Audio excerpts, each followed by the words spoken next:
Well, I came out to this place, folks. This is another house in a field that I've got permission for. It's been heavily hunted before by another fella. I don't know who he is. I talked to the farmer just a little while ago.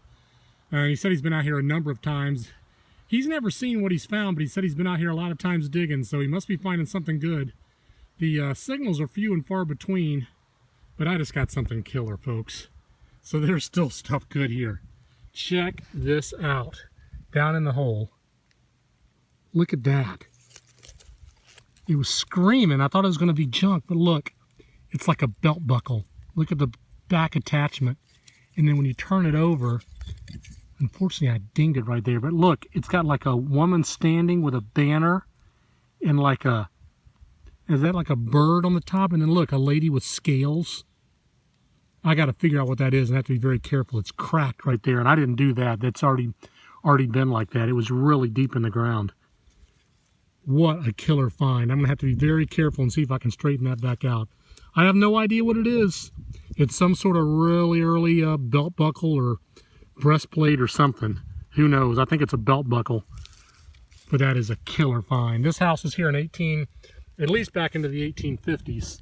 But it was here all the way to about 1900. So there is a lot of iron in the ground, but it looks like there's still a few keepers left. And they cut the hay just a little bit ago. I've only got about 25 or 20 more minutes or so, and I got to get out of here.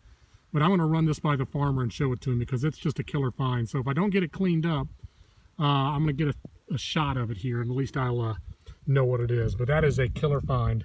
Down there about 6 inches, some sort of old breastplate or belt buckle. On to the next. Well, here I am back inside the garage for just a quick wrap up on this one item that I wanted to show you in this video. What an incredible find, folks.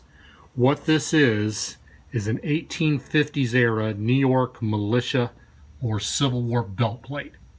All I used was a fine wire brush. You can see that it did have it was bent in the field. I've straightened it back out the best I could.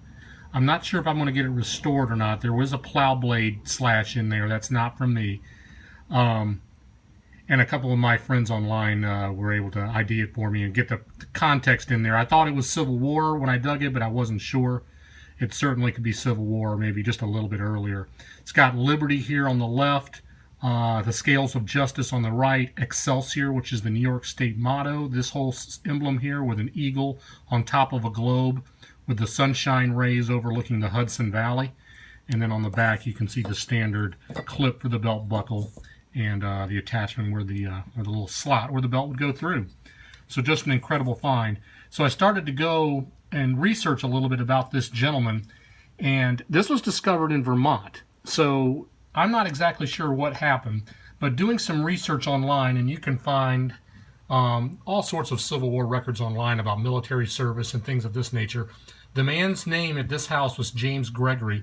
He enlisted in the 14th Vermont Infantry at Virgins, mustered in at Brattleboro, Vermont, and then they moved down to Washington, D.C., and then ended up fighting at Gettysburg, and went through the whole Pickett's Charge thing and everything, and then mustered out a few months later. So he was only in service for about a year, 10 months or something like that.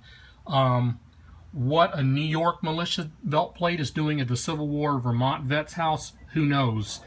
I'm filming it now because I'm going to show the farmer. If he wants to keep it, it's his. It's just a wonderful find, but you know, maybe he took it, you know, as a memento from a friend or a fallen soldier that was a New York soldier on the battlefield. You don't know. Maybe you think the Vermont and the New York people did mingle in these marches to these battle sites. So it's just an incredible story. And the interesting and kind of somber backstory to this is I did some further research, and I kind of can look online about what happened to this gentleman. He ended up committing suicide about 20 years later after the war on this site. So PTSD, who knows? I mean, it certainly happened in the Civil War, you got to imagine. You'll never know. He's buried in an unmarked grave kind of close to where this house site was. But I'm going to run this down to the farmer here later today and see if he wants to keep it or not. If not, I'll preserve it and someday probably give it to the Historical Society or something of that nature.